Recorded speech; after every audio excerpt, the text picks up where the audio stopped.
right, cool. I guess we'll get started since it's 1:05. Can you guys all hear me okay? Yes? All right. Yep. All good. So, one sec. Let me just get myself ready. All right. So, welcome to our very last workshop of this series. So for those of you that have been here for all the workshops, thanks for coming along. And for any of you guys that, this is your first workshop, welcome. My name is Leah, and I will be running the first part of the workshop. So this workshop is going to be a little bit different from the other ones, where we're going to have, a bit of a different way of thinking for this one, because it's all going to be about ethics and regulations of AI. So, so what we're going to do is we're just going to have a bit of a chat as to the different ethical dilemmas that might arise. Before we get started, Jeffrey, yes, this last workshop is recorded. All of them will go up after these workshops finish. So this workshop's all going to be about, the different ethical dilemmas that will come up with the development of new AI technology in medicine. Also different regulations, like what we can and we can't do. And after that, we're going to have a little bit of a discussion about all the things that we talk about. So I will be starting with the presentation, then we're going to be passing on to Sean from DeepNeuron, and then we'll have a bit of a breakout room discussion, and then we will come back together and answer any questions that we have. So before we get started, when we're thinking about AI and ethical dilemmas that surround this, just keep in mind that there is no wrong or right answers. It's in the nature of philosophy. A lot of these things are for us to think about and to consider when we're making these new technologies. And, don't take this as a sort of it should deter us from using AI, or we're saying that AI is bad, but rather we take these as considerations as to, what we can do to improve that system, or things that we can use to help us decide whether AI is the right thing to use in these applications. So the first thing that we will be talking about is privacy concerns. So, with the establishment of AI, obviously we need electronic data.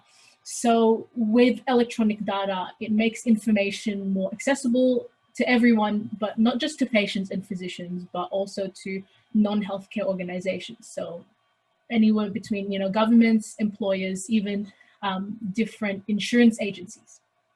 And so with electronic data, that makes people more susceptible, it makes information more susceptible to things like remote access manipulation, and thus to theft. And so the issue with this, obviously, is the lack of medical confidentiality with, people's sensitive information.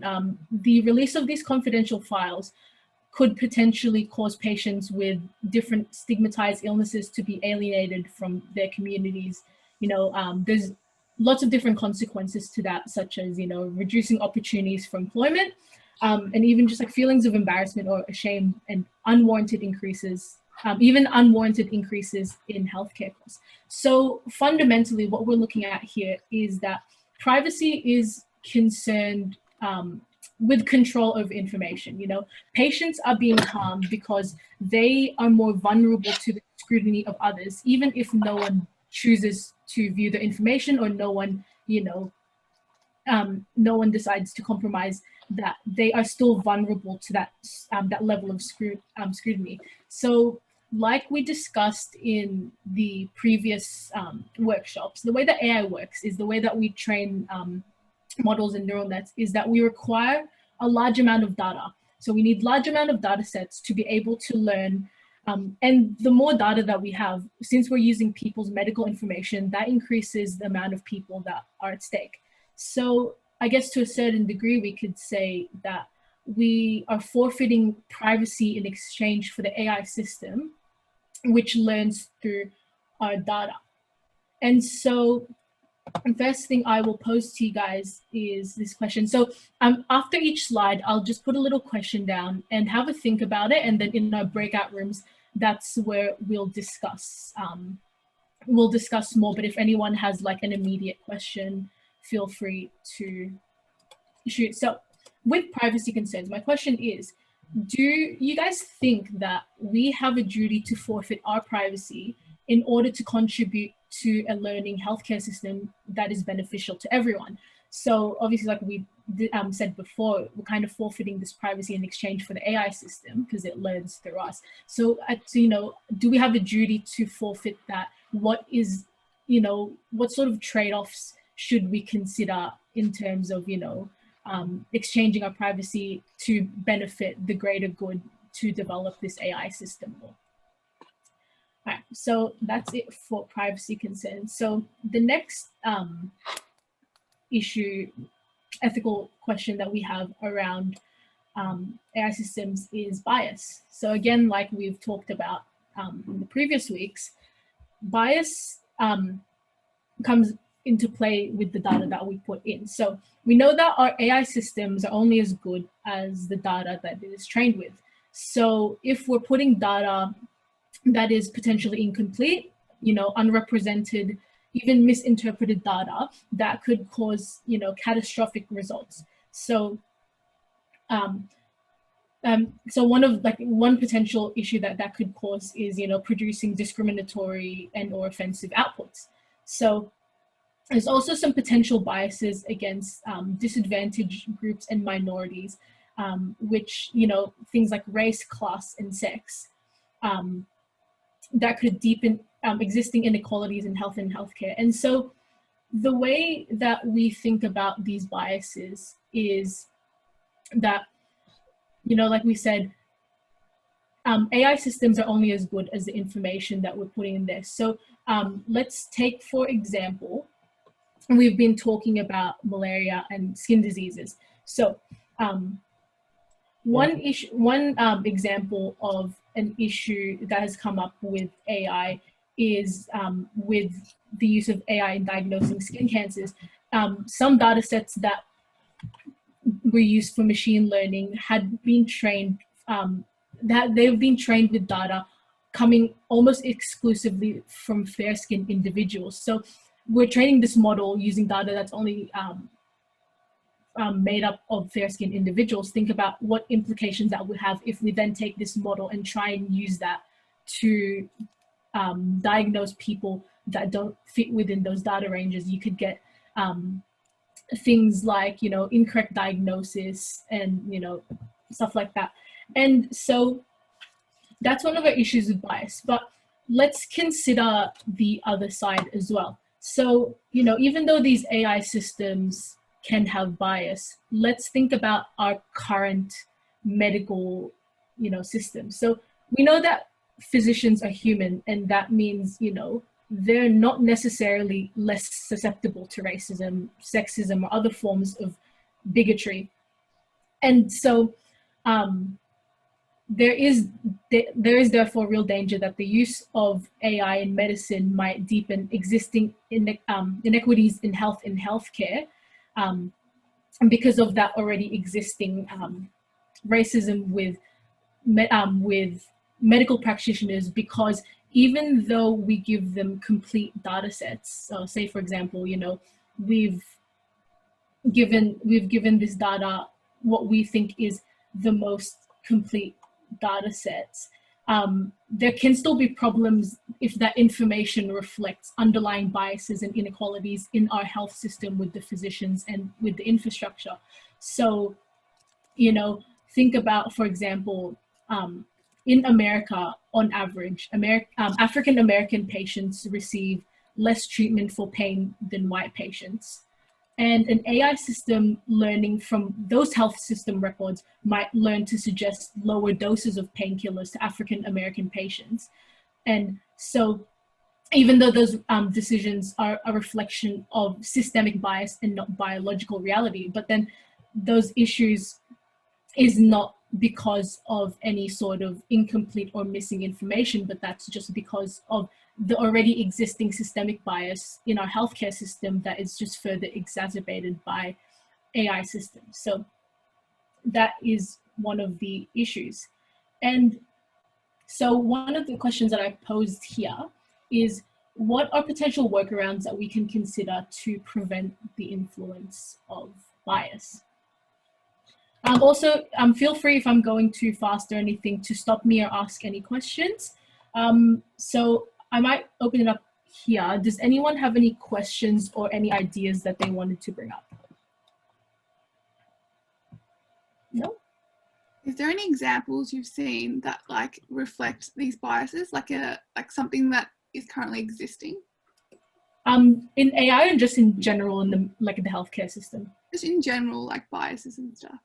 Yes, so one of the really good examples is, if you look in the healthcare system in America, so one of the things that I mentioned before is, African Americans patients receive less treatment for pain.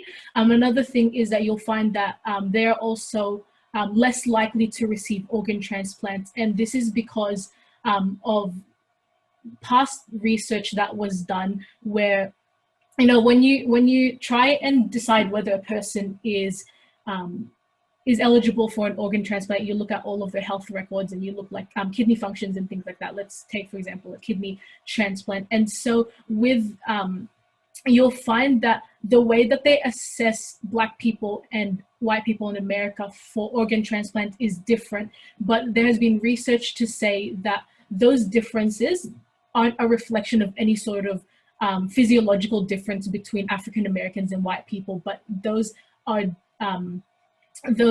just arbitrary numbers that were come up by doctors years and years ago because of the way that they tested the patients and the way that obviously they had those implicit biases, and so that has transcended over many years, and now we still see those effects of those biases by physicians now today, where Black people are less likely to get organ transplant based on the color of the skin because, like I said before, there was no actual research to say that there was any sort of physiological difference or any physiological consistencies within communities of Black people and white people. So that would be an example of where you'd say that bias would have an effect on how people receive medical treatment. Does that answer your question, Julie? Yes, thanks. Cool. Anyone have any other questions? No? Okay, cool. We'll move on to the next slide, which is idea of explainability. So, we know that AI systems are like black boxes. So Mitchell and Sean have discussed this before, where they're made of neural networks, these hidden layers of artificial neurons, which all hold, different statistical weights and biases. And so the issue comes up with the lack of transparency as to AI systems work. And, how can you trust a system in which you don't completely understand how it operates? Obviously, you'll find that, people that have done work in AI can tell you that there is certain possibilities to figure out as to how the AI comes to their decisions, but for the sake of this example, we'll just say that it's something that's super complicated and it's not that easily accessible. And so when you can't understand completely how it works, there's kind of this lack of explainability to the system outputs, and that kind of causes an issue between the relations between the patient and the physician, where the patient is almost deprived of the opportunity to receive answers about, key questions related to their diagnosis. And because the thing with AI is we know that those weights in the neural networks are determined by, putting in data, and then the system learns from that. And so comparing that to how a doctor normally makes their diagnosis, it makes it difficult to identify the value judgments that have been made in the course of reaching a treatment decision, or to check that, the decision is in accordance with the patient's own value. So it's kind of like, even though we do have this certain level of trust with medical professionals where we could say, I trust them, they've gone to school, they know all this stuff. When we ask doctors how they came about to their diagnosis, they can still, to a level, explain to us how they came about to that. They can say, I've seen patterns similar to yours to other patients. In my experience, this is what I believe is the right diagnosis. You know, we can kind of identify those different value judgments that they've made, but with AI systems, there's no sort of explainability where we're kind of just putting an input into a box and receiving an output without any sort of explanation as to how it came about to be. And so one Kantian notion of respect for autonomous agents is this idea that we can provide reason to justify our treatment of other people. You know, we can provide reasons as to why we've come to those decisions, but then with black box, they can't really constitute the same sort of reason in that sense.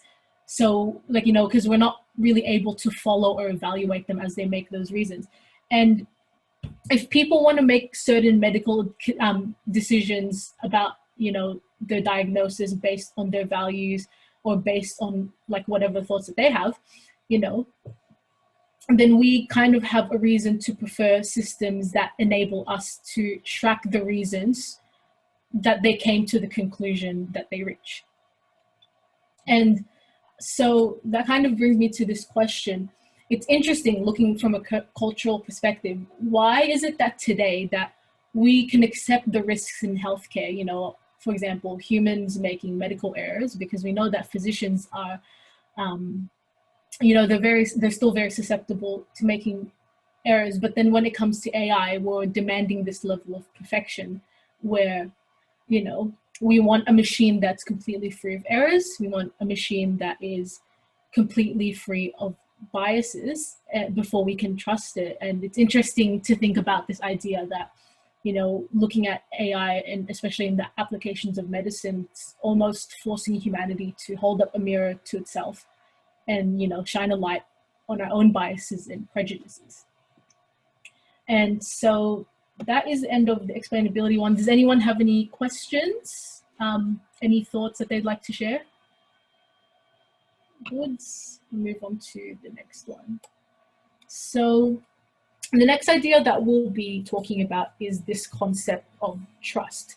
So obviously, lack of explainability equals a lack of trust. If you can't understand how it works, if you can't explain how it works, how can you expect to trust the system? We know that from different clinical studies, having trust in a clinician has strong correlation with improved self-reported health. And so having a lack of trust in that technology could have to reduce the lack of trust that a patient has in a clinician. And also there becomes issues with clinicians not trusting the technology, and that becomes an issue. You know, because if physicians can't understand how the system has come to diagnosis, then why should patients trust the recommended course of, you know, why should they trust the recommended course of the treatment? And so there has been issues with the idea of trust in AI where either under-trusting a system or over-trusting it has both had its negatives. So we'll look at a case that physicians have over-trusted an AI system and it has caused, you know, some really bad damage. So one example is the Therac 25 automation bias. What happened was, this was a long time ago, and it was this new AI system that was treating patients with cancer patients with radiation, and the doctors trusted the system so much that I think maybe it was 6 or 7 people died with, you know, an excess amount of radiation because they had trusted the system so much, and that becomes an issue. When you trust this machine too much, it could lead potentially to deaths, but also under trusting is also a negative. So one example of, you know, under trusting becoming a negative is automated alert systems in hospitals, where alert systems are automated in that, you know, if there's any sort of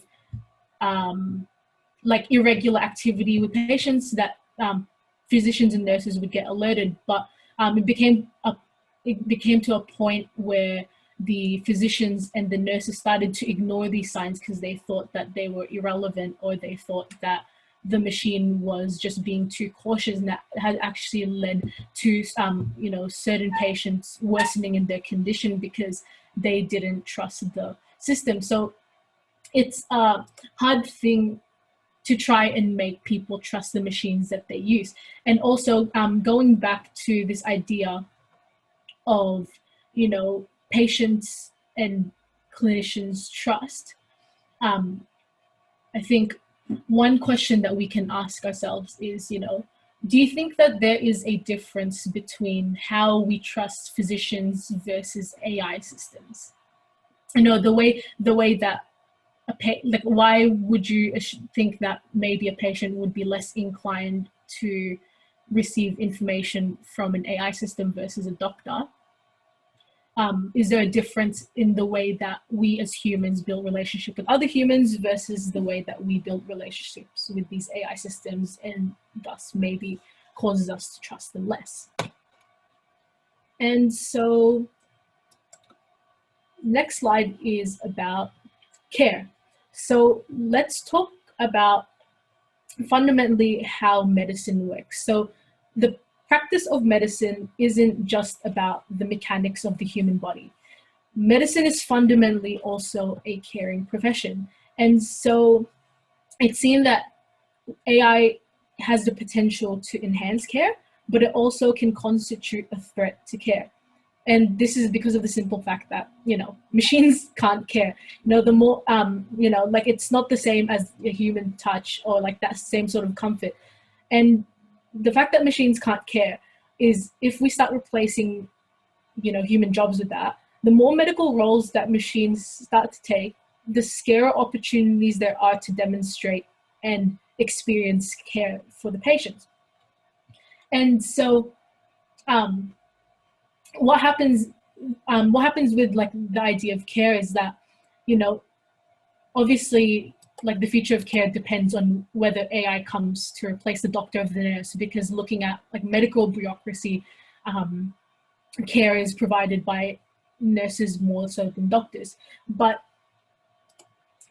like, this idea of motivating behavioral change is that, like we were talking about before in trust, you know, taking advice from a computer or from a physician, you know, who is pretty much just repeating what the computer is saying, might not be sufficient to get a patient to, you know, follow a course of treatment that they recommend, because, like, it may make people feel as if the doctor doesn't really care about them. And so if people don't feel like the doctors care about them, they might be less concerned with what the doctor thinks about them, and they're less inclined to take the doctor's advice. And so that's where the main issue of care is, when you're kind of removing this human aspect of human relation, and, you know, allowing doctors and nurses to be able to care for the patients, that could cause patients to be less inclined to take this treatment.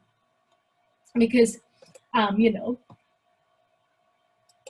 let's look at this question. You know, if patients were offered the choice between human-directed medicine, you know, lots of human contact and emotional support and care, but with uncertain outcomes, versus machine treatment, which is cold and uncaring, that would cure them of the illness, you know, which one do we think patients would more reasonably opt for? You know, in reality, like, I won't give you guys an answer for that. I'll leave you guys to discuss that in the breakout rooms. But obviously, like, with the idea of care, in reality, we're never going to really be faced with such a stark dilemma like this one. In practice, we know that medicine that involves care is likely to be more effective. And so the decision that we want to try and make with care is not whether we pick between humans and machines who have different levels of care and different levels of treatment. What we want to try and balance with this, like, ethical dilemma is that we want to try and prioritize developing and defending the value of care in medicine so that we can ensure that patients aren't confronted with this, and that how can we, as people who are developing this technology, consider the fact that we still need to make sure that there is a role of care in medicine hand in hand with AI. Does anyone have any other questions? Okay. Also, Yvonne's just put something in the chat. She said, are we already seeing a detachment between people and doctors and medical experts? With increased anti-elite sentiment, is this a reflection of people not being feeling heard or cared for by these institutions? Do you mean like the fact that people are not feeling as if they want to take doctors' advice? Is that what you mean, Yvonne? Yeah, like anti-vax movement. I know it's a very small percentage of the population, but it seems ever present that people feel like they don't connect with these experts in what they say.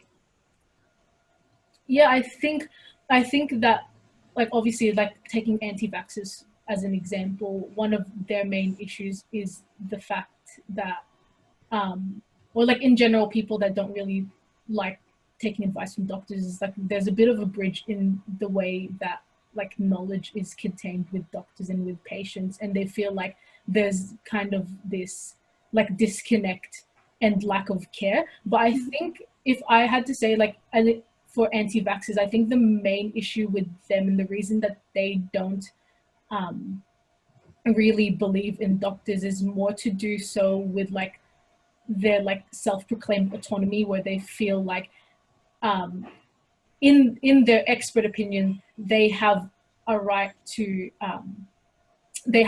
make a decision over their bodies and what they choose to do with the medical opinions, and you know, they're autonomous beings and can't really be told what to do by doctors, sort of idea instead, rather than a disconnect between doctors and patients. But it is still, I would say that it is still definitely a factor to consider, but I would say that it's more along the lines of you know, when, you know, like especially let's take anti-vaxxers for example, when there's like government mandates for people saying that they have to take vaccines, they feel that that's an imposition of their autonomy and their rights to make decisions for themselves. So I wonder if AI would exacerbate those existing tensions as it gets introduced as like a norm. Like, are they going to look at this and think, oh, look at these scientists, they're making this technology, they're going to like mind control us? Like, wonder Yeah, if there's a way to rectify that. Yeah, it is. No, that's a definitely interesting point. And I think especially with the idea that, you know, AI itself is not as explainable as the science that's already out there these days. You know, if we have, you know, clear evidence of that, of why vaccines are not, like why vaccines don't cause autism, and they still choose not to believe it, we can only think that having an AI system that it's giving these diagnostics but can't explain it would just make them even more inclined to be like, I don't trust doctors, I don't trust any of this new technology. Yeah, so that's a really good point. And yeah, that is definitely something that is good to consider. And yeah, so my last point is, before we talk about some like different like legal concerns and stuff like that, is just back on this idea of inequality concerns. So, you know, these technologies don't distribute benefits and risks evenly.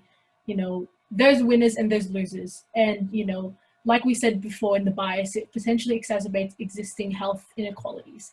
You know, I posed a question to you guys before about privacy in exchange for the greater good, and how I asked, you know, should we forfeit our privacy in exchange for the greater good of people? But then let's then consider these inequality concerns and the fact that people are not going to be receiving these benefits evenly. Should we then reconsider that question? Should we forfeit our privacy to this learning healthcare system, where there are going to be winners and losers, where there's a potential that you could lose out in the system, and you could lose out in the system, and you could be, a person that, is further marginalized again, but then this AI system could be good for others. So that's a thought that it would be good to keep in your heads. And so I'll give you guys another example of inequality concerns. There's an example from the University of Chicago Medicine, and one of the things that they do is they create algorithms to analyze data in the electronic medical records. And one of the projects that they're working on these days is they're trying to help patients discharge earlier. So they're trying to get patients out quicker, because obviously it's, we want everyone to be going home as soon as they're ready to leave. And so the thought was, if you could identify patients who are most likely to be discharged early, you can assign a case manager to make sure that, there's no kind of further blockages or barriers that, could prevent people from leaving the hospital in a timely manner. And so the data analytics group that was in charge of this, they originally developed the algorithm based on the clinical data, so based on hospital records. And then so they found that if you added the zip codes to where the patient lived, it would actually improve the model identifying the people who would have shorter lengths of stay. But then the issue becomes this. The problem is, when you add a zip code, if you live in a poor neighborhood or for example, in a predominantly African-American neighborhood, because this example is in the US, you were more likely to have longer length of stay. And then so the algorithm would have led to this kind of paradoxical result of, the hospital providing additional case management resources to a predominantly, white, more educated, more affluent population to get them out of the hospital earlier, instead of to a more socially at-risk population who really should be the ones that receive more health. So it's kind of this idea that we're all putting in for the greater good, we're putting our data in there for the greater good, but then there's winners and there's losers, and there's people who will be, who aren't going to benefit from the system as much as other people. And so that's where I will end it for in terms of the ethical dilemmas. And now let's talk about some legal implications. So in terms of AI and legality and, the regulations of that, since it's an up and coming technology, especially in the field of medicine, there hasn't been too much, discussions or too many concrete rules as to what's being said. So these are a lot of the questions that people who are, trying to develop new laws for AI have. So the first one is, who is responsible if AI makes a mistake? Do we blame the doctor who was using the system? Do we blame the AI system, therefore the people who developed the code? Or, do we blame the governing body, whether that's, Department of Health or who's to blame? Another one is, medical malpractice and product liability issues, due to the whole idea of this black box, if there's any sort of potential of medical malpractice, or if, someone gets a misdiagnosis, who's responsible? And same with the third question, who's liable if these patients are injured through these new technologies? What then are the laws against, using AI for malicious purposes, and, how should these technologies be regulated? And so each of those has, their own ups and downs if you try and come up with a solution. So let's think about the first question of who's responsible if AI makes a mistake. So at the moment, there's not really any clear laws, but it is all dependent on how the technology is used. Obviously, if a hospital, in-house codes it and they leave the AI to do the job of a doctor instead, then obviously we can hold them responsible. But then it becomes a bit trickier, since these AI systems are becoming a lot more complex and a lot more automated. So if we can't hold doctors responsible for decisions made by AI, then who can we hold responsible? If we, what if we try and hold the AI system responsible? That's possible, but then there's this tricky idea of how can you punish or reprimand or seek compensation from a piece of software, from a piece of technology. I feel like if a family member of mine was caused harm based on an AI system, I feel like I would be a bit unsatisfied as well. And also it's kind of provokes more questions on like the actual nature of machine intelligence and whether, they're like sentient enough beings for them to be held responsible for the mistakes. A second option is, what if we hold the designers of AI responsible? Like what if we say it's the people that coded the AI? Well, the issue that comes with that is that, like, obviously teams creating AIs can often number in the hundreds, maybe even thousands, and you have all of these people involved in like the different process. You've got research and you've got design, you've got like implementation. It's like it would be unreasonable to try and hold one of those people responsible for failing as a medical aid. And also, even if we were thinking of holding the designers to account, it would kind of cause some issues, because it's like, who specifically is to blame? Is it the people that coded it? Is it the people who designed? And another final option is, what if we just held like the entire organization, the whole company that made the AI? Like, for example, maybe, thinking about the robot AI machine Watson IBM design, maybe we can hold them responsible. Like, obviously you have that benefit of, you have a clear target, who you want to attack, essentially, who you want to sue. It's not really clear that that would work either, because obviously if there's no design failures and if there's no other misconduct, and if it was just merely something that was said as a diagnosis and it was right, it's a bit difficult to hold an organization responsible for how doctors or how the hospitals have used that product.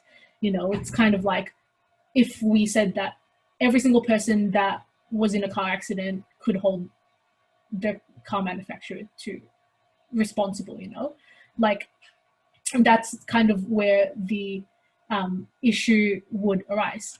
And so those are the different legal issues that are good to consider. But that has come to the end of my discussion. So before we move on to Sean's presentation, does anyone have any questions that they'd like to bring up?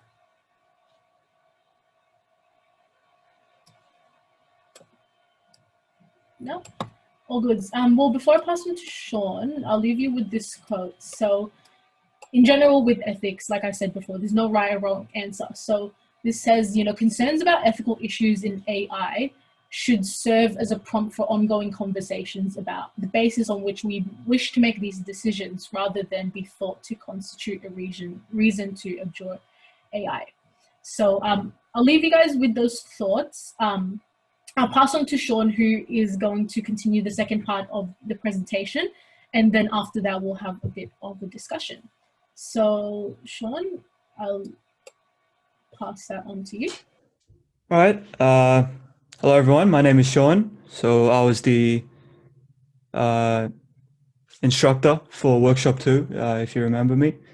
And today we're just going to talk about some of the issues that or data ethics that come from algorithms, machine learning, things of that nature, data science. And yeah, this is by no means a comprehensive or extremely detailed view of data ethics. So it's really meant to be more of an introduction and sort of a lead on to your own research. And because this field is massive, there's tons of areas being developed every day and new cases happening. So yeah, it's something that I feel is important for us to know about, especially as future engineers or even just citizens in a tech-driven world. Okay, so let's just talk about data and models. So why do we care? Why is it relevant? So I'll be alluding to a few examples. So I'll be taking inspiration from movies that are based on real life, such as the where's the pointer? Yes, such as The Big Short. So it's a lot more interesting to be quoting movies than articles all the time. So I've decided to introduce some movie examples.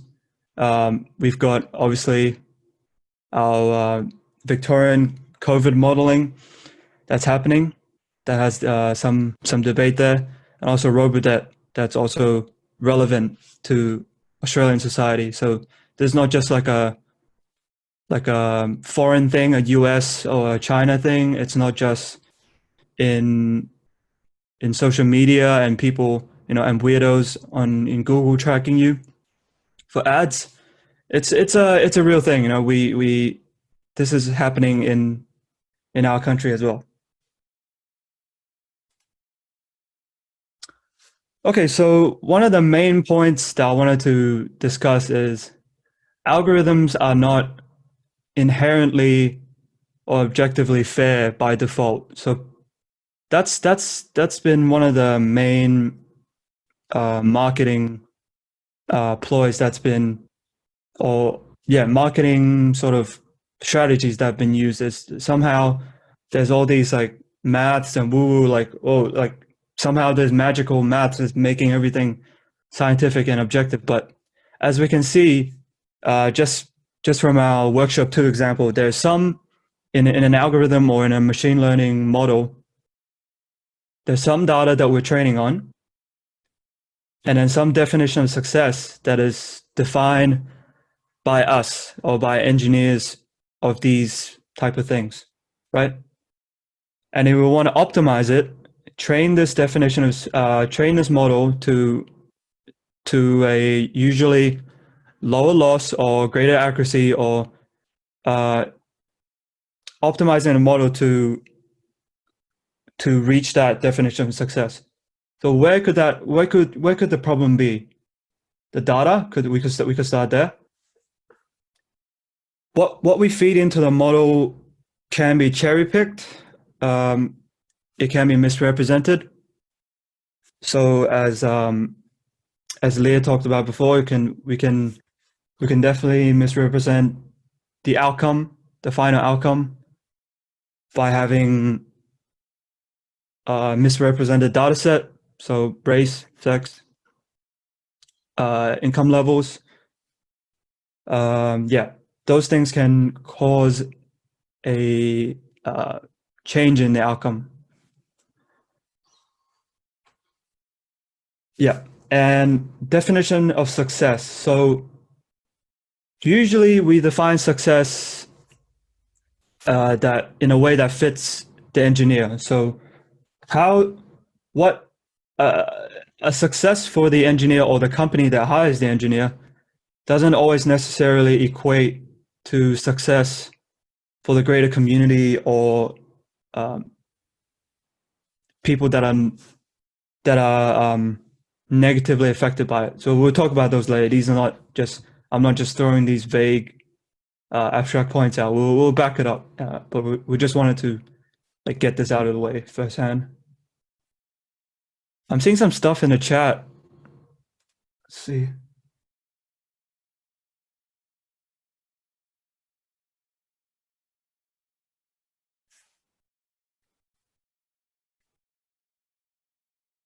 Okay, cool. Okay, so let's talk about what's good data, what's transparent data, right? How is the data obtained? So one example of this would be in sports, right? So if you can think of your favorite athlete, mine is obvious there, it's on the screen, you know who that is.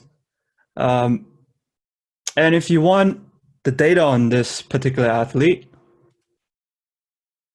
you can just go on Wikipedia or any site you want, and you can just have a clear, direct measurement of their performance, right? Year in, year out. Here are all the numbers. It's accessible. It's directly related to their performance. It's clear, right? And then in a transparent model, we would then use this data that is directly correlated to their performance. And yeah, this is a scene from Moneyball where Jonah Hill is a data scientist, and this movie depicts a time when, like when computer screens were still like box screens, right? Boxes. But data science was sort of emerging in the form that it was today, where it was used when numbers are used to predict championships, athlete performance, and things like that, right? So there's a guy that's crunching the numbers here.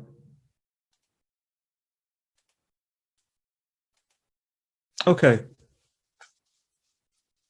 So how does this model work? We take in some transparent data, some clear data, do some number crunching, predict some our definition of success, player value, win percentage, championship. And then here's the important thing. There's a good model has ground truths. So there's reality checks, right? So what does that mean in the case of sports? This model is constantly getting tuned. We're constantly fixing our model. We in a season, there's hundreds of games happening all the time, and this model gets to be trained year in, year out, and across many games, right? So human biases, hunches, and just straight up manipulation is a lot harder to hide these things or build them into the model when you have ground truths happening all the time, right? Reality checking your own model. So this cycle helps reduce these, right? Helps minimize these. Because if you predict a certain player has a really low value, but turns out in a real game, he or she is a pretty good athlete or did really well across this season, maybe you should tune your model, right? Maybe you can't be biased against this player because of that, because of this cycle, precisely.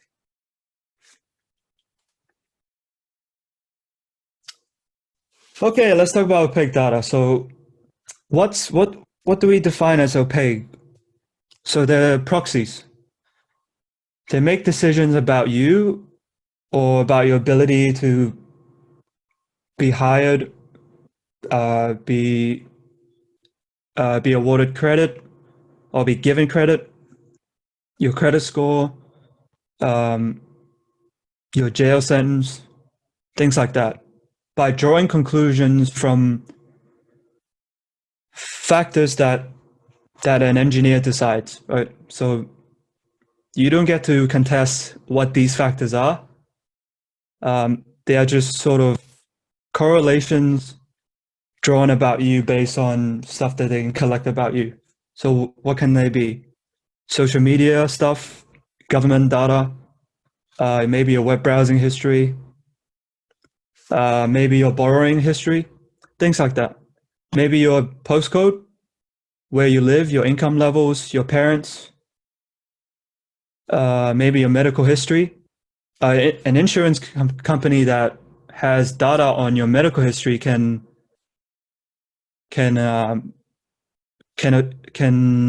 decide on your insurance plan if you have a really bad medical history in the past, right?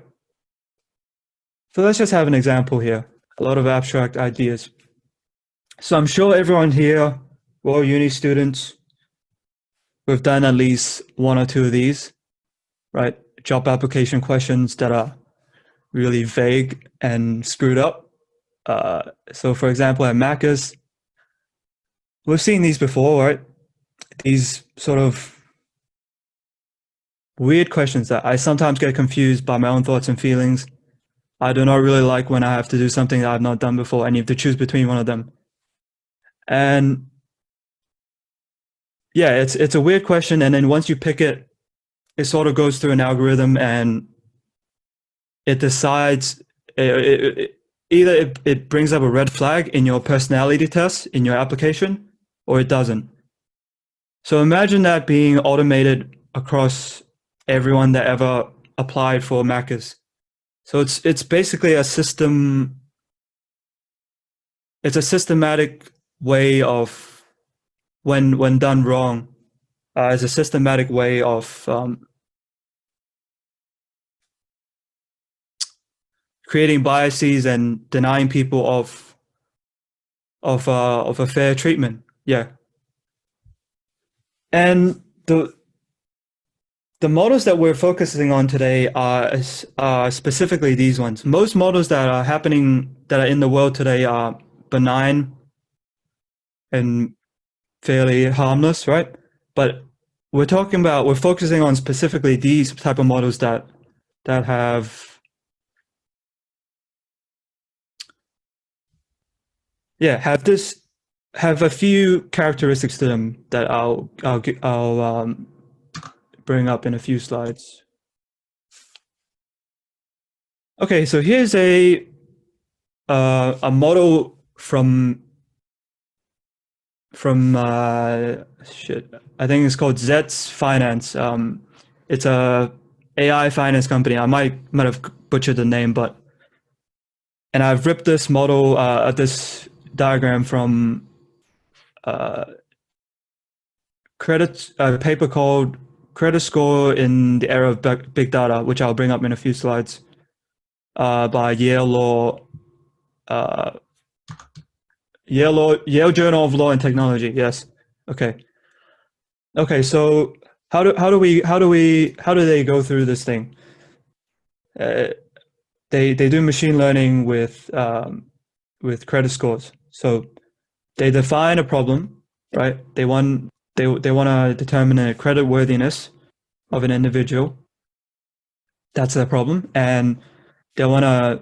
Their target variable would be analogous to our accuracy variable in workshop 2, right? There's something that they want to optimize over. So they decide on that, and then they collect your data from a bunch of sources. So social network data, your past history records, your public records, so the government's data on you. Yeah. So, and then we transform it into a matrix form, right? Or into a form that is usable for our neural network. And then the neural network is really good at picking up these meta variables or latent variables. So what do they mean? What does that mean? So latent variable is like, machine learning is inherently good at picking up the background variables of a set of data, of a statistical set, without you having to tell it to do anything. So you don't even have to specify things like race, gender, income levels, and things like that, and it can already automatically do that. A really obvious example would be in Silicon Valley, right? I think this example was already brought up in the previous slides, but yeah, certain skin colors are better suited in the computer vision projects that they have, right, in Silicon Valley. So none of the engineers there actually specifically trained for that, but it's because of the data set and the machine learning's ability to pick up these meta variables that allow things like that to occur, right? So that's something to consider, really consider as engineers or people that work with neural networks. Okay, opaque modeling. So so we have opaque data that is not necessarily representative of a person or an event. Then we have modeling that is also not obvious or can be easily manipulated, right? So we have things like the credit rating agencies and then the GFC, around 10 years ago. So if you watch the movie The Big Short, you can see a nice story representation of basically this chunk of text, where credit agencies were able to manipulate because they are mandated by law to only hold AAA financial instruments. But during that period of time, they were able to manipulate their algorithms and hide it behind a whole bunch of maths, right? They made it mathematically intimidating in order to hide the fact that they were actually putting in a bunch of junk bonds, right? Junk bonds are triple B status bonds that are basically have really high default rates, which means that it's very likely for them to not pay back, which means it has a high risk. So they were able to collect all these junk bonds and label them as AAA and actually sell them on their right. They're like these are big credit rating agencies, right? Standard & Poor's, Moody's, and one of the reasons why they did that was if they didn't do it, their customers, which were Merrill Lynch, Lehman Brothers, Bear Stearns, like investment banks, just to name a few, their customers would, if Moody's didn't give them the AAA, Standard & Poor's would give them the AAA. So that's sort of like the incentive that drove them to use opaque algorithms to manipulate the system, right? Hide it behind a bunch of maths. And then here's a Robodebt scheme. Yes, Robodebt scheme that is happening in our country, right? So what is the Department of Social Services doing? They have their own way of doing income averaging. So you have to report to them your income levels, and they have this unexplained income averaging method that was changing quite a bit, even in the months that they were deploying this scheme. And it turns out that's illegal. It turns out it's illegal to tell people that they owe you money before they actually do, just by predicting based on your income averaging. So yeah, that drove suicide rates up, and that had a real impact on society.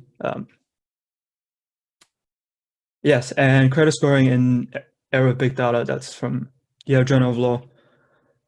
So yeah, credit scores can also be opaque. Like you have people that apply for credit scores have no idea or have no way of contesting how their credit score is determined.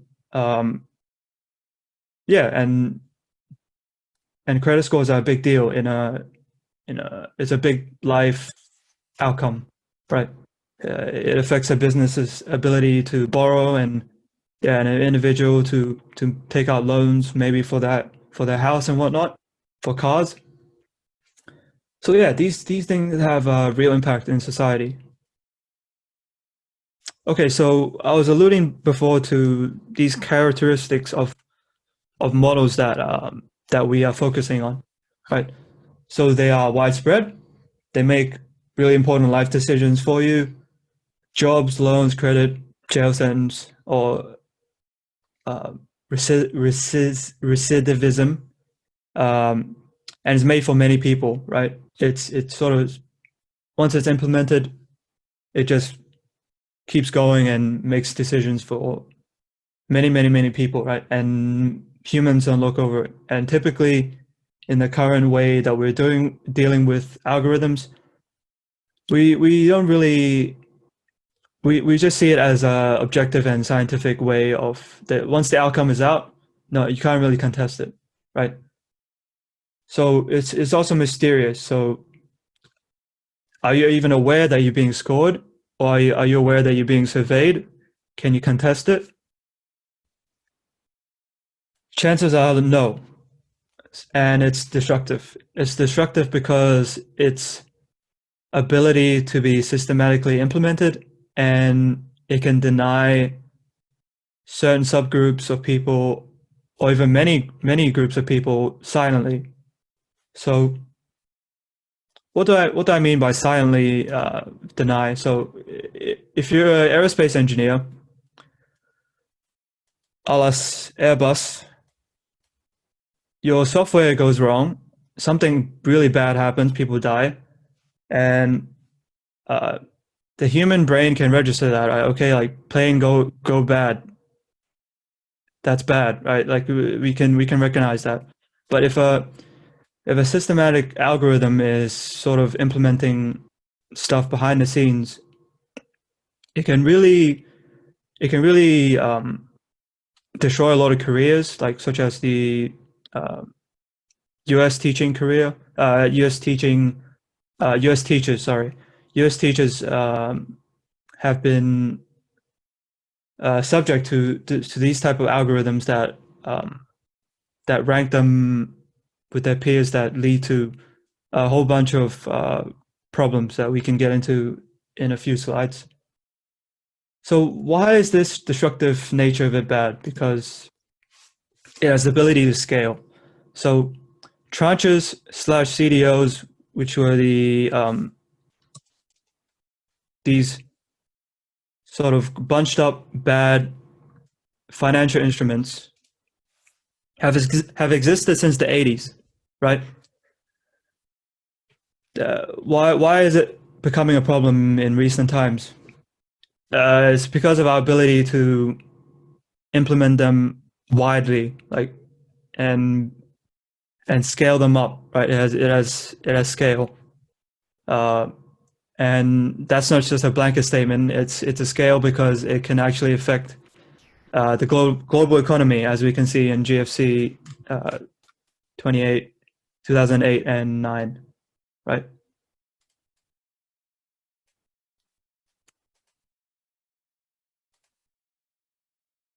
Okay, societal impacts. So let me throw these couple of things out, and we'll look at examples again. So one of the problems that these opaque models create is feedback loops, right? It's what happens after the maths, right? So there's the modeling, the maths, the data science, and then what's the societal impact after that? So turns out that people can, if you create a system, people can game the system, and people can create false positives, and really lucrative industries can be spawned because of that, right? That wouldn't have existed otherwise. An industry that previously didn't care about or had its own sort of culture would become taken over by this model, right? Because okay, let's just bring examples. Okay, so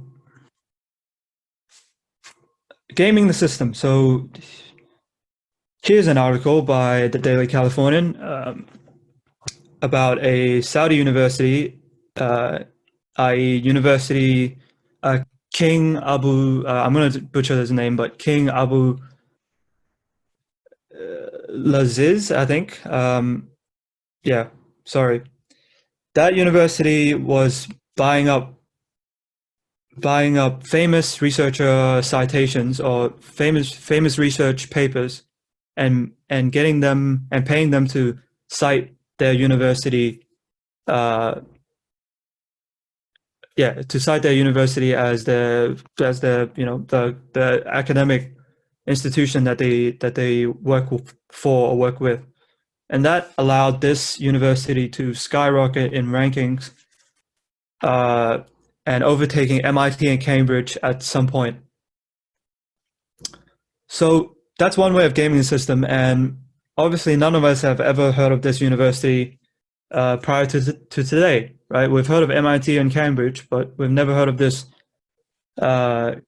university before. So people can game the system in university rankings.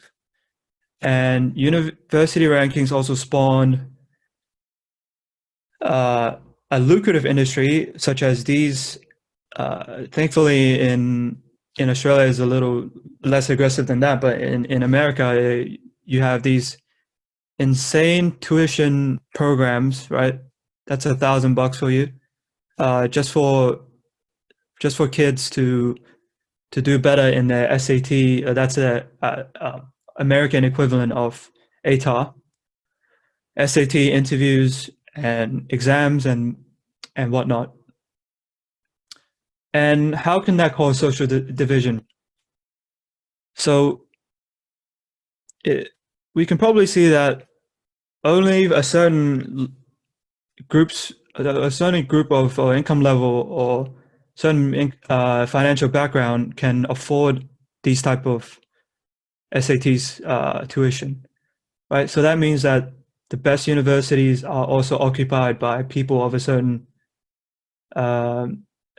background, right? So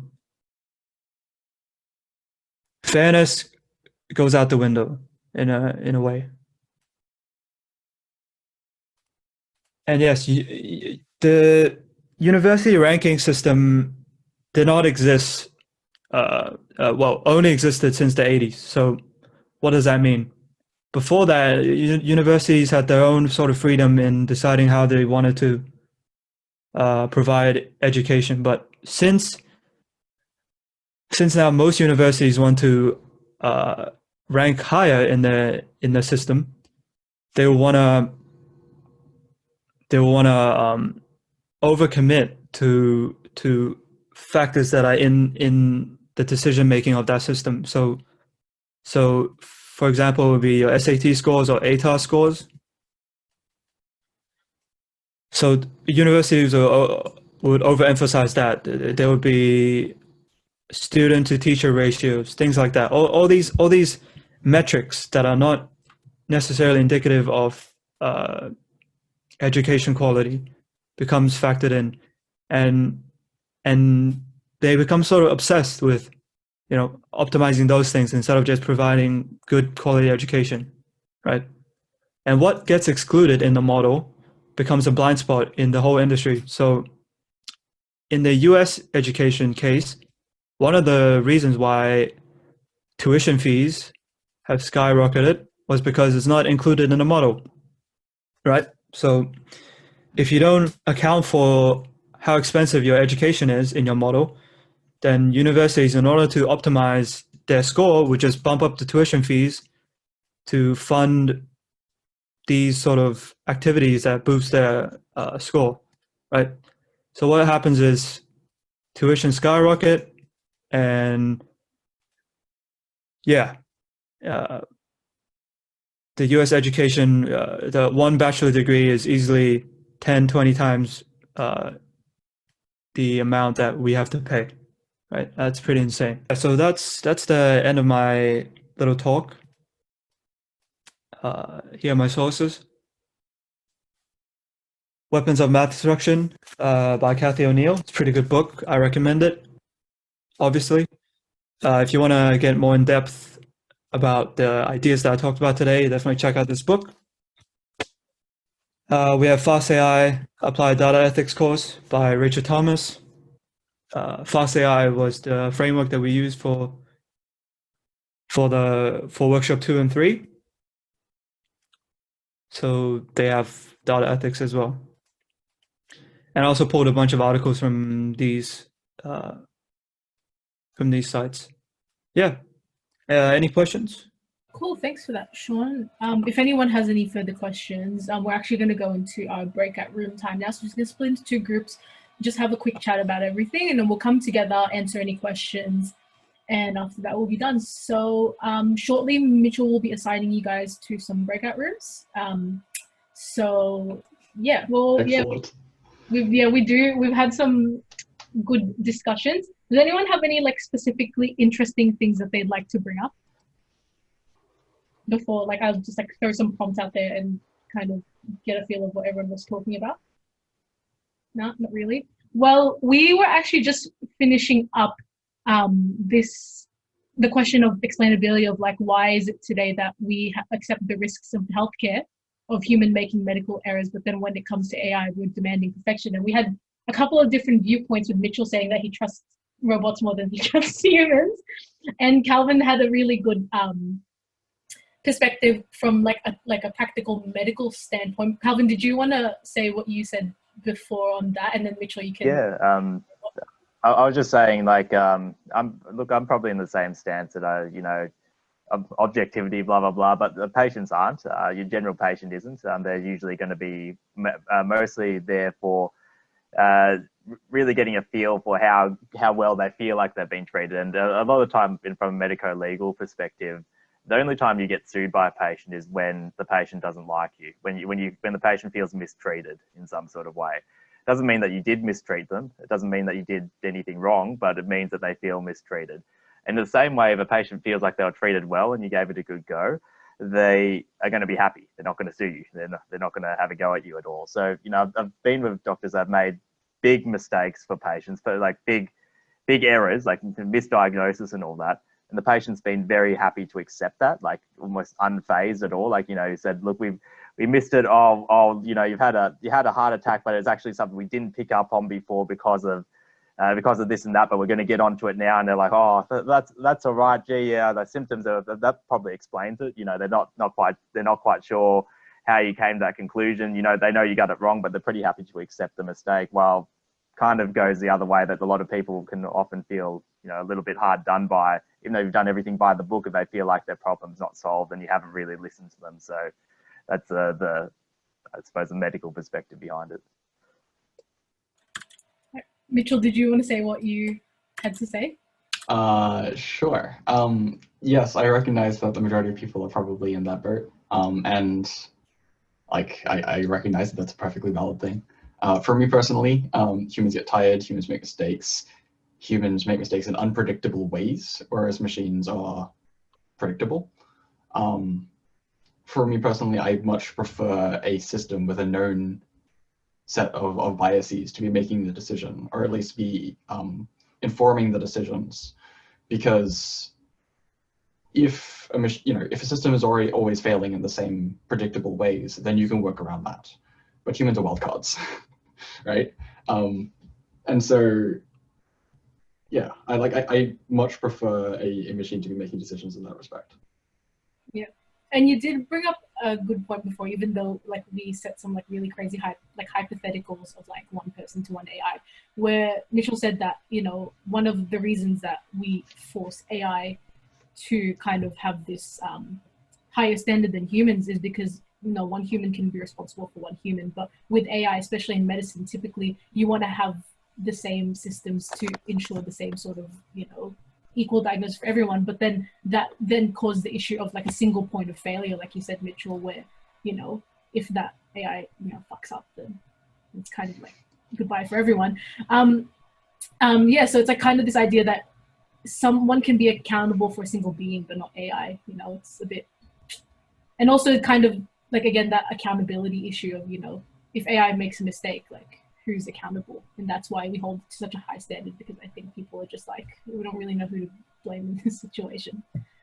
I'll chuck it on to your group. Yvonne, did anyone have any interesting things for like the other topics? Yeah, so we started with privacy, and it was Luke who brought up the point where he was a bit like unsure of where the concern lay, seeing as how when he does like clinical, actually Luke, do you want to explain it? I don't want to mess it up. Wait, sorry, are you talking to me? Yeah, do you want to explain like your reservation about the privacy bit of the ethical dilemma? Oh, right, okay. I'm working on the clinical trials, and that in the clinical trials, we normally what we have is the consent form, and so what we were discussing is that rather our privacy, the patient's privacy will be violated if they have the consent form and if the data is de-identified. So normally the data in the clinical research, you need to de-identify the patient's data before you extract it out of the electronic medical record. So all of the identified data will stay inside the electronic medical record and nowhere else. So is that still considered as like other are de-identified data still prone to privacy? They're violating the patient's privacy. One thoughts was brought up is that if let's say that we're gossiping about my friend, and then I didn't say who my friend is, but then let's say if I talk to Yvonne about my friends A, and then unintentionally Yvonne was talking to another group which including A, and A knows that is referring to him or her, but no one else know, then A still feel bad, but is her privacy, his privacy is violated? That is a topic, and I think that having a consent form, like be transparent and clear to the patients that your data will be shared with this group of people only for research purpose, and to ensure that all of their data will be anonymous through de-identification. So I think that's what I observe how the at least from the clinical research point of view, how they resolve this kind of privacy concern.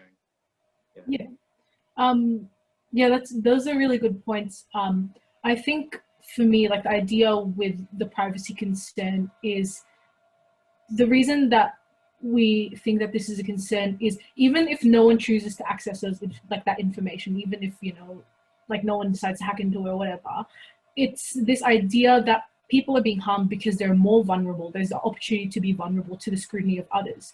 And also, like Mitchell made this really good point of that, anonymous data doesn't really exist. Do you want to talk a bit more of that? We're talking about like the My Health records and stuff like that. Sure. So yes, you can anonymize data, right? You can scrub it out so that it's just a number. If it's no longer tied to a person, you'd think that then means that you can now use that data safely and no one will really know who it belongs to. But anonymous data is somewhat of a myth in the sense that you can still look at that data and work out who that originally belonged to. For example, if you're looking at transport data, right, or locations, yes, you can, scrub it out so you just have journey IDs or something, right? So each trip is just a number. That said, though, there's probably only one location dot which moves from your house to your workplace and back like clockwork every single week. So even though it's anonymized, you can still work out who that person was if you put in enough effort. I'm not sure what the medical analog is of that, but I'd be surprised if it doesn't exist somewhere. And you have to be sure that it doesn't exist if you're actually going to put it out publicly.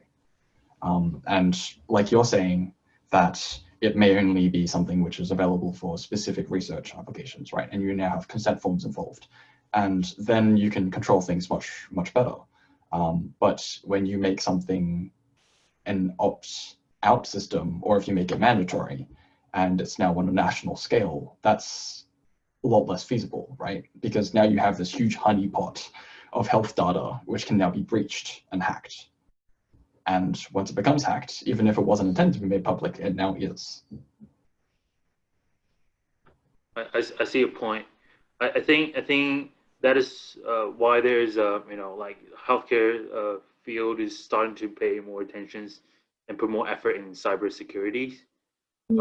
Especially, but I mean, if you're talking about like all the online stuff, not just medical, it's all about like how encrypted, how secured it is. But it's never like if someone with intentions, they can always find a way to like they can like search your face through Google image and find a Facebook account or something like that. You know, I don't know. But like, I agree that if someone have the intentions, you could always backtrack it. But it's about like how much effort they have to put in to actually encrypt a patient's, you know, is actually worth it. And I mean, it also have to do with I think compliance, about like everyone in the team, they comply with the privacies agreements and everything like that. So it's not of course it's not it's a multi-factors issues, but I think we should still put effort into, like, we should still try to put effort into like protecting patients' privacy and all that, of course. But I think we need to understand there is, if we want to put something, you know, digitally, there is some inherent risk to that, you know. Yeah, but that's just what I want to say. Like, we have to, you know, weigh our pros and cons. That if we want to digitalize everything, then there might be risk of you know, people can, you know, like decode your de-identified data. But if we put enough effort into, you know, encryptions, then it will make them, you know, hopefully that will eliminate their incentive to do that. Yeah. Yeah. That's really good.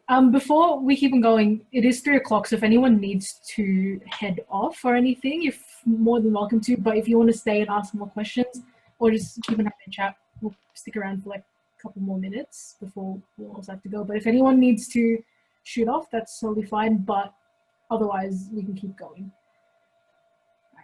I thought an interesting point with the encryption and all that. You know, there's a lot of talk about, you know, let's get the security better, let's get blah blah blah. But it's things are easy to crack in reality. And what Lukey said in terms of like the teams being the main thing and compliance of the teams, there's a lot of times where, I don't know about I think in research as well, for the research I've done, where things are definitely not as airtight as we make it sound. Like, you know, you put in the ethics proposals and all that, and you say that the patient data will be de-identified, pretty easily re-identified, as Mitchell said. And it's not like, you know, you go to a reasonable effort to do it, but you can't really completely proof it. And there's certain practices in the hospital that just go completely against confidentiality in reality. Like, you know, when you got a patient with a rash, you take a picture of that and you send that to the dermatologist on WhatsApp. Like, you know, it sounds bad, but it happens all the time. Like, it's not like, and it's like common practice in that sort of case. And there's certain things that, again, people make certain judgments for it. You will get into, of course, if that got leaked, you get into trouble and all that. But you sort of make, if it's on their hand, it hasn't got their face on it, a lot of people will take a picture of their hand and send that to the dermatologist and all that. If you're taking a picture of a rash on someone's face, that's a bit different. If you're taking a picture of something more sensitive, like genitals or something like that, that would be completely inappropriate, and, you know, you're running yourself into trouble. But, you know, there's certain unofficial rules, because it's like all dodgy. It's all like, you're not meant to be doing any of these things, but people will take certain allowances there, and I'm sure that's with a lot of, you know, data, a lot of this data in general, which we assume to be kind of airtight. I don't think it is as airtight as it can be. Yeah. Leah, did you want to say your point? I don't think it's going to be super articulate, but I think the fact that medical data is already inherently a pretty like intimate piece of data, the fact that it has the potential to be available to like some kind of public domain already lends itself to sacrificing some part of your privacy. I think there are definitely parallels in other white collar jobs. For example, like in law, the parties' names are always like listed in the cases, even like in sexual assault cases, they're anonymized. So then it's like Jane Doe and like whoever. But like the facts are still available for the public to read. Same thing for like family law cases. Even if you can't, like, even if there's the argument to say that you can't be like specifically identified, the fact that your information is like out somewhere and people can read it or like just scrutinize it, I think is inherently like, I guess, uncomfortable for people to like have your data available, even if it can't be like tracked to you personally. Yeah, that's a really good point. I think this idea that privacy can be preserved like through de-identification is, there's still a lot of issues like that come with that, and like thinking about it from like a medical perspective, like you can still from a medical perspective, like Mitchell said, I think you could still really very much just backtrack and figure out, looking at this medical information, even if there's no name, you can kind of still figure out who it is. I found an example where this occurred when Target revealed the pregnancy of a teenage girl to her family after having detected this on the basis of her purchasing history at the department store. This is like in 2012, where it's like, there's no name attached to it, but just looking at her purchase, they're not even, it was non-medical data, and they still kind of revealed to her family that she had a baby coming in the way. And it was like, and this idea as well is like, if we want to maintain medical privacy with data, then we don't just de-identify medical data. You have to de-identify everyone's data for you to be able to kind of retain that semblance of anonymity within the sphere, I think. So that's where I think. Does anyone else have any other points to that? No? Oh yeah, did you guys have any other like interesting discussions? Any other points that people want? Can I ask something? It's to Delina or like everyone. Feel free to chip in. So I just wanted to think, like, we're pointing out like a lot of problems, and then I get that you feel like people can feel uncomfortable when even their data is being de-identified and only identifiable to for themselves. But what would you, not just medical data, what would you feel like? We're not talking about like how you did it, but to what extent would you feel comfortable enough to to give to allow people to, like, what are your expectations from this kind of data that's being recorded, or shared anonymously? How anonymous does it have to be for you to feel comfortable giving that out to the public, pretty much?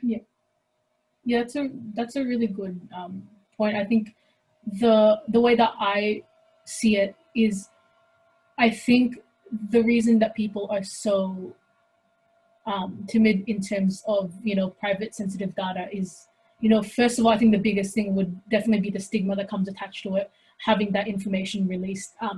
It's this idea that once, like, sensitive medical information can cause a lot of harm in terms of the way that people perceive you, the way that you sit in social standings within the community and things like that. And I think the reason that's why privacy is such a big thing, because there's a potential to kind of use that against you and affect the way you relate with other people and the way that you are seen by the community and the way that you're seen by friends and family. Things like we talked about it before in our group, like things like employment, things like increased health insurance costs. Basically, the idea of it is that you can be discriminated against based on the information that you have. And I would, I don't have a solution for it, but I would say that for me personally, the only way that I would feel comfortable for my sensitive data to be out there is if I knew that there was no repercussions. And that also includes like emotional and like personal feelings of embarrassment, or things like embarrassment or like a shame of the fact that someone knows about my medical information, which is it's a big call, but I would say that's my bottom line. If you have those lines, can't we also look at like how our data's already been breached and how it's already being like used, and you're not, sadly you haven't actually taken the hard line against that kind of thing, so yeah, that is true. Would you be inclined? You're on TikTok all the time. Oh, hey, come on. let's not expose me like that. Privacy invaded. Pardon? No, I was joking. Privacy invaded. Yeah, that is true. China's yeah. They've seen me do TikTok things. Look, I think for me, because it's one thing to say like, oh, this is how my security is being breached and this is what people are taking from me, but like we don't actually really know what's being taken from us, kind of thing, or we're being marketed to through what people collect about us. We don't really understand the repercussions. So there's like transparency, but we don't.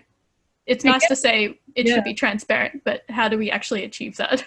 I guess one thing that really plays into that is this idea of just oblivion, just conscious oblivion to the things that, you know, I feel like for me, the reason I don't give a shit about what TikTok has on me is because I don't want to know what they have on me. You know, I can kind of live in, you know, like not saying it in a bad way, but you know, I feel like a lot of us can say that we're guilty of this, but we're kind of just living in this naivety of just not wanting to know what is out there, so that we don't have those feelings. But you know, with medical data, it's kind of like it's a bit different, where it's like, oh, I don't want anyone to know that I have diabetes. I don't have. I don't know. I want to. So Mitch mentioned that you can sort of backtrack a medical record to, let's say if I'm a hacker capable of doing everything, which I'm not, but like imagine if I am, and I want to expose someone's medical record just to, you know, ruin their careers or something like that.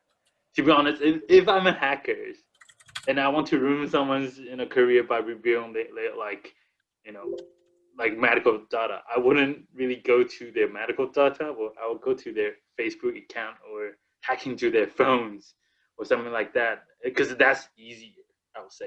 Okay, so firstly, hacking into someone's phone isn't necessarily easy, because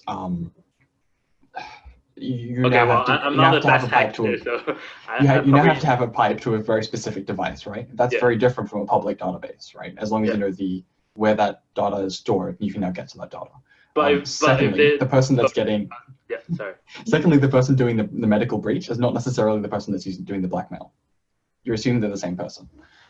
So you'd have one person which is, you know, finding breaches in places with data and then selling that on the dark web. And then there's a different person which is now saying, what dirt can I dig up on this person? Oh, hey, there's a huge database full of medical data. Who can I blackmail with this? Yeah. Okay, I see. Yeah. I see your point. Yeah, you're assuming they're the same person. Yeah. It's like TikTok. TikTok's not blackmailing us, it's China. Right? Yeah. But yeah, no, those are really good points. And I just remembered a piece that I read about re-identifying. This is just like a random tidbit, but I read this paper recently about how you can actually identify people's personal genomes by surname inference. So like, you know how like you can like share like sequencing data sets with identifiers, like with your like genomes and stuff like that. You can actually identify whose those are, like with a combination of like surnames and other like genealogy things. So that's just a random tidbit for you guys. Like, you might think that things are private, but there's some clever people out there that are digging you up from ancestry.com. Yeah. I want to ask Mitch, if let's say, because I think if I understand this correctly, our concern is that, let's say if I'm working in a hospital, and I want to, and then there's some external site that is like AI company want to use our de-identified data to train their neural network, and then the risk realizing that if I send this data securely to the company, that we don't know if the company is gonna, you know, distribute it, or if their company is gonna be hacked or something like that. Well, then if we, I don't think this will make much difference, because, you know, it's pretty much like you got to rely on their compliance to the privacy agreement. But if we make it, the risk is inherent in having the data collected to begin with. Yeah. Sorry. So you mean even if it's within hospital, it's still risk of being hacked? Well, yeah. Oh, okay. Well, then essentially we're talking about all electronic medical record. Yes. Even if it's not exported to any external site. Yep. But there's a And very we're big talking difference about between healthcare a medical record, which is just like the scan was done by a patient of this type, and then also tying it to this particular patient also had this litany of medical history. Oh, okay. So we're not The two really are different situations. Okay. So we're not really talking about AI. We're talking about cybersecurities within the healthcare system. Well, the implications are there in terms of, you know, we need these large data sets for us to have a good AI system. Like, you know, like what we talked about, you need like a large amount of data sets to feed into the system for it to train. So I guess that's So my argument was that if this is the external side that we're not trusting, if we have a AI department within the hospital that share the same network with the electronic medical record locally, not on a local server, would that Is be that local server connected to the internet? If so, it can be reached. No. So like if the AI's model is going to be trained within the local server, and only the output of the model is going to be transferred externally. Okay, so here's some food for thought.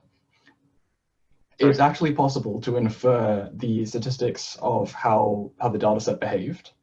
Like you can infer information on what data was used to train a network based on the final state of that network. You're now not talking about individual blackmail material, but you can use that to infer the data, right? So now it's no longer anonymized.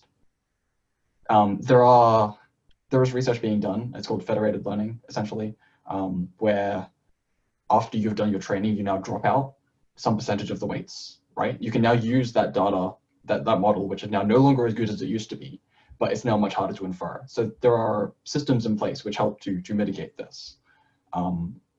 But this airlock system that you're talking about is one of the solutions that you could consider if you want to handle data well. But it's also true that if it has to be stored locally, that means that your hospital now has to have a high performance computing cluster. Like hospitals don't have those. If we're looking at, and I mean, it might seem impractical now, but if we're gonna implement AI in most of the healthcare system, and as you know, the supercomputer becomes more powerful and more cost friendly, then that might be a direction we might head to, right? To have because I know not in AI, but I know there are, for example, like other fields like the 3D printings. I heard that there is some hospital was thinking about manufacturers using 3D printing technology for the implants on site instead of from external sites, something like that. But although it's still a long way to go. But did you, when you say inferring the data from the outcome of the neural network, did you mean that if I train a neural network on a local server within the hospital with the de-identified data, and I only export the outcome from the neural network and then to the external side, other people can get that data and get the model and then infer back to the de-identified data, then de-identify the data? I'm not sure exactly to what extent you can infer it. I just know it is a problem that does exist. Right. Okay. This isn't my field of expertise, but I have colleagues which work on it. Right. Okay. I mean, if someone can put that much effort into hacking, then I don't know if there's a way to protect it, to be honest. Yeah. Well, yeah, like I said, randomly dropping out the weights is one solution here. Right. It's not perfect, but it does help. It then means that you can now train the model in a whole bunch of different places and now hopefully combine it all together, for example. Hence, federated, right? That's the whole purpose. So it's to improve essentially encrypt the model itself. Well, encryption is a very different process, but I'm not using I understand what you mean. Yeah. Okay. Yeah. Sorry, I'm probably not using the correct terms. I understand. Yeah. But yeah, that's an interesting insight. Thank you. Can I just add one thing? I know you discussed something about how, like, what if a hospital has like their own AI system within that, and then so there's a thing within, like, in bioethics study of this idea of non-maleficence. And with AI, one thing that is considered is the fact that building a system for AI, like a structural system for AI, like within the system, is that it's very fragile. And so the ethical case that is made sometimes for people that think that AI should be a monopoly, as in like we use one big AI system for everything, is the idea of non-maleficence, where we have the moral obligation to employ the best system. And when there are multiple AIs that perform a given task, so say for example we're doing different AIs for different places and stuff like that, there's a possibility that the performance is varies, and that that could cause, you know, like those questions of like, are we employing the best AI right now? And then there's kind of also that consideration that you have to make with, you have to make sure, like as a medical practitioner, that you are, you know, adopting the best technology, but then also that then there's issues with, you know, like what you said before, like single point of failure. But I thought I'd just mention that because that's one of the things that people do consider with the trying to navigate privacy by, you know, kind of doing a local server, but then you kind of lose that idea of adopting the best technology sometimes. So that's a point for consideration. Yeah. Did anyone else have anything else to say? I think we've got a good chat. Does anyone want to have any final remarks? Because we have gone 20 minutes over time and I don't want to take up your Saturday afternoon. Well, Here's a final remark. So, yeah, so there's a lot of abstract discussion about this, but this has happened like 5 days ago.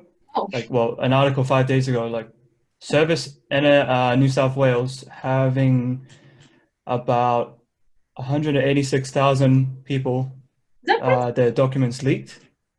So what does that actually mean? It doesn't even have to be a medical case. Like, just if you look down here, yeah, here you go. May have stolen people's birth certificates, credit card detail records, financial information, and yeah, legal enforcement. So